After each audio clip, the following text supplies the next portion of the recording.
So hi guys, welcome back to my YouTube channel again. So guys, in this video we will see how to add your emoji in your favorite list. So guys, if you want to add your emoji in your favorite, so guys, here you see that when I click on the option of emoji, so here you see there is a one favorite section. Okay, and here is the frequently used.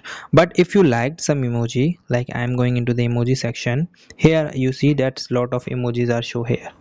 So I want to like this emoji in my favorite, for example like this one. Okay, so I'm just long press on this emoji and add it to the favorite. Okay, now you go back, again go back, now you again click the option of keyboard and type, click the option of emojis, and guys here you see the emojis is add in your favorite section. So this is the simple way guys that you can done. And guys, thank you and have a nice day, and guys subscribe our YouTube channel for the further informations. I hope this video is very helpful for you.